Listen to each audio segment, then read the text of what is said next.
பாருங்க, மாடியில் வந்து கொஞ்சம் செடிகளை எல்லாம் மாற்றம் பண்ணோம். இது வந்து மஞ்சள் செடி. இதில் நாங்கள் பொங்கலுக்காக மஞ்சள் ஒடிச்சு எடுத்துக்கிட்டு மிச்சம் இருக்குது. இதை இந்த கிழங்கை இனி ஒரு நாள் எடுக்கணும்.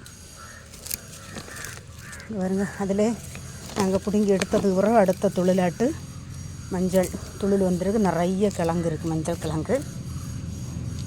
பாருங்கள், இதில் இருந்த செடிகளை எல்லாம் மாற்றம் செய்து செம்பருத்தியை தனியாக வச்சுருக்கோம். பாருங்கள், அதுபோல் இங்கேயும் இதில் வாடி நின்ன வாடாமல்லி எல்லாத்தையும் ஒடிச்சு தள்ளிட்டு இது ரீயாட்டு வந்தது பார்த்துருங்க. வாடாமல்லி, இந்த முல்லையிலையும் ரோஜாயும் கொஞ்சம் ஒடிச்சு விட்டோம். இனி இதில் துளில் வரோம். மல்லிகையும் கொஞ்சம் ஒடிச்சு விட்ருக்கோம். பாருங்கள், இது வந்து அடுக்கு முல்லை. பார்த்துடுங்க, அடுக்கு முல்லை வாசம் சூப்பராக இருக்கும். பூ நான் ஒரு மொட்டு பறிச்சிருக்கேன். பாருங்க, இந்த வெண்டையிலையும் வெண்டைக்காய்.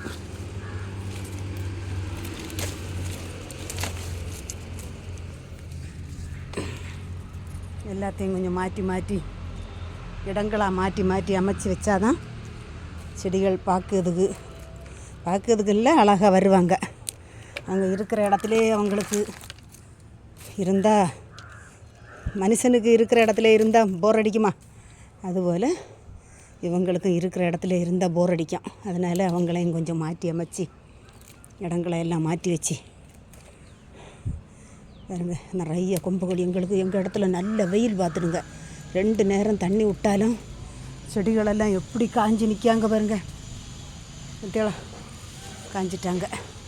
தக்காளி எல்லாம் நிறைய தக்காளி காய்ச்சி நின்னது அப்படியே மாண்டுட்டுங்க பாருங்க. வெண்டையை பாருங்க, புதுசாக வந்த வெண்டை ஒரு 5 காதான் காய்ச்சிருக்கோம்.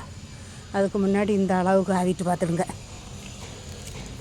அவ்வளோ வெயில், கோர வெயில்.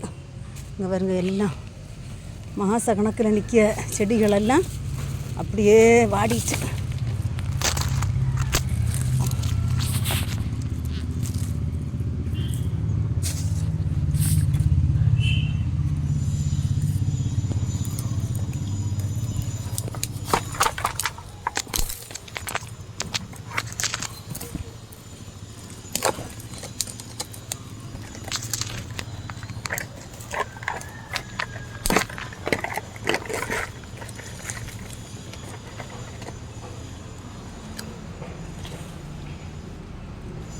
பாருங்க, இவ்வளவு செடிகள் வாடி இன்னது எல்லாத்தையும் ஒடிச்சு விட்டுருக்கேன். பார்த்துடுங்க.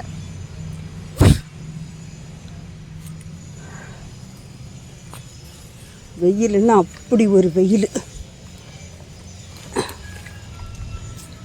தெரியுதுங்களா? வெயில் அடிக்கியது பற்றியாளா இப்படி அடிக்கணும். இப்போ மணி வந்து 9 தான் கழிஞ்சி.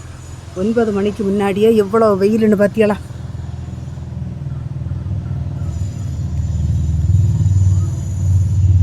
இது பிடிச்சிருந்தா லைக் பண்ணுங்கள், ஷேர் பண்ணுங்கள், சப்ஸ்கிரைப் பண்ணுங்கள். வணக்கம்.